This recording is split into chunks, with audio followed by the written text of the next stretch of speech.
Welcome to Dr. Kaizen channel. Subscribe for Leading Zeiten Education.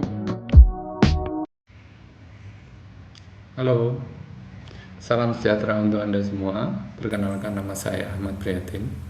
Saya salah satu yang praktisi daripada Lean Implementation. Saya punya pengalaman lebih dari 25 tahun berkecimpung di Lean Manufacturing.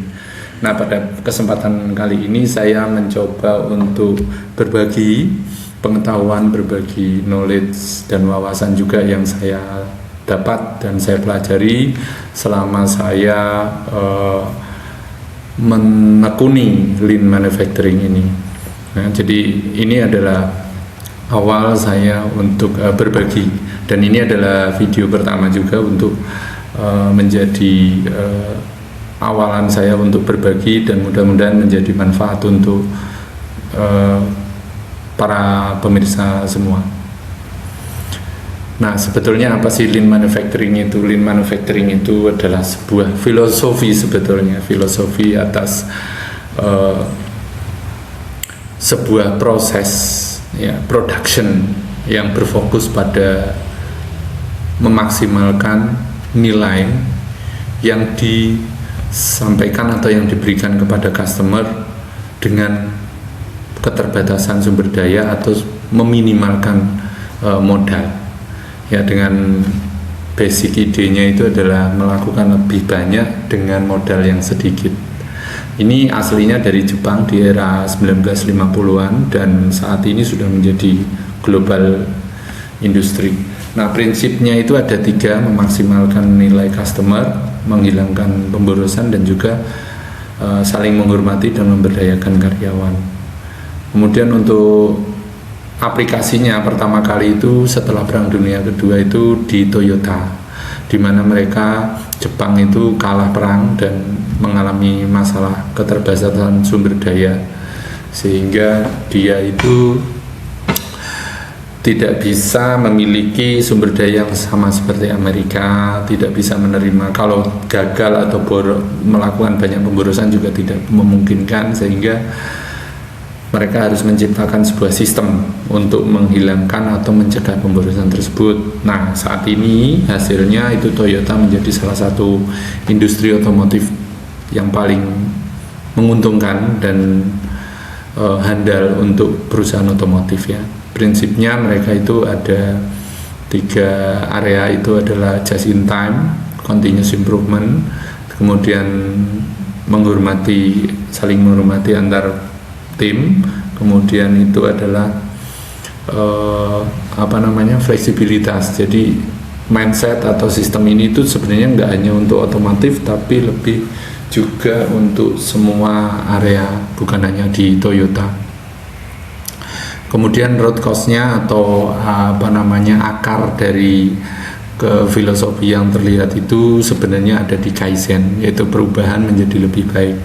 Nah, di sini inilah mindsetnya sebetulnya. Jadi tidak tentang revolusi, tidak tentang perubahan besar, tapi sedikit demi sedikit dan melibatkan banyak orang, sehingga itu menjadi biaya rendah dan segera melakukan perubahan. Jadi prinsipnya adalah gini, 1% setiap hari diakumulasi selama 1 tahun, maka akan menjadi 370% atau sekitar 365% tepatnya. Kemudian untuk Lean versus tradisional itu sendiri, itu kalau tradisional itu banyakkan itu jumlahnya, lotnya itu besar-besar gitu, kalau bikin langsung banyak. Tapi kalau Lean itu sedikit tetapi langsung kena langsung terus menerus gitu, dikit tapi terus menerus. Nah, kalau besar tradisional itu lebih ke nyetok. Nah, kalau kita itu, kalau Lean itu lebih ke secukupnya saja. Kemudian kalau perubahan itu tradisional itu benar-benar formal birokrasinya itu, tapi kalau Lean itu cepat gitu, bahkan banyak kan informal dan itu dieksekusi di bawah. Kemudian kalau pekerja itu, kalau di Di tradisional itu harus dibikin seperti robot, harus ngikutin SOP A, B, C, D, E gitu. Tapi ketika di Lean itu cukup. Kalau memang A, B, C sudah selesai bisa, kenapa mesti A, B, C, D, E gitu. Jadi ya udah, operator itu menjadi problem solver di sana atau penyelesai masalah. Sehingga itulah yang membedakan antara Lean dengan tradisional. Kemudian untuk ini ROI-nya itu lebih tinggi, jadi lebih banyak hal-hal yang bisa langsung terukur. Jadi 35% efisiensinya itu, cycle time-nya itu turun ya, artinya prosesnya itu lebih cepat, itu 30-50%, kualitasnya itu 50-70%, itu rejectnya itu diturunin, jadi nggak banyak reject, nggak banyak BS atau nggak banyak barang-barang cacat gitu ya. Terus inventory-nya itu juga nggak perlu banyak modal stok banyak-banyak, kemudian biayanya juga nggak perlu tinggi-tinggi sehingga bisa turun 20-35%. Kemudian dari sisi yang tidak bisa di atau di sisi kualitatif itu ada safety sama moral. Nah, di situ juga yang menjadi penting. Kemudian ini adalah kerangka daripada rumah Lean. Rumah Lean itu terdiri dari pondasi dasar, kemudian pondasi, kemudian pilar, 2, kemudian atap. Nah, itulah rumah Lean. Nah, dari dasarnya sendiri atau dasaran itu harus punya standar kerja. Kemudian visual management, teamwork, dan komunikasinya harus jelas. Kemudian fondasinya itu ada continuous improvement sama orang saling hormat menghormati. Nah, disitulah fondasinya. Sehingga untuk 2 pilar, yang satu pilar efisiensi, just in time pilar, yang kedua adalah quality pilar atau jidoka pilar. Nah, di sini menyangga satu atap yang namanya perfect quality, biaya rendah, dan waktunya pendek. Sehingga pesen kapan, berapa hari kemudian itu langsung barang bisa keluar, bisa diambil. Kemudian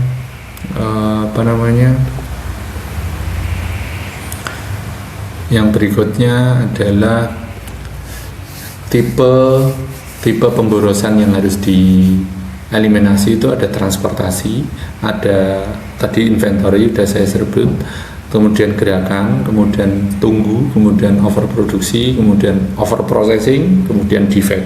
Itu ada 7 macam pemborosan. Nah, yang ke-8 itu agak jarang karena nggak begitu terlihat, tapi adalah skill yang atau karyawan yang terlalu skillnya berlebihan, sehingga sebenarnya juga pemborosan itu.